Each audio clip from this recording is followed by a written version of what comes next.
очень тонкой и маленькой магниевой стружки. Вот, есть, на автомобиле делают магниевый диск. Вот, если магниевый диск поджечь, то станет точью как огнем. Вот, мы так не делали, но я знаю, что так происходит. Магниевый диск. Мы так не делали. Мы так не делали. Ну да, не свои. Еще не все. Вот.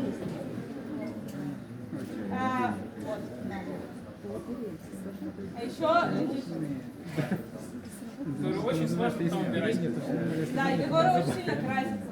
Да. И очень плохо открывается, если честно. Кратер. Кратер, да.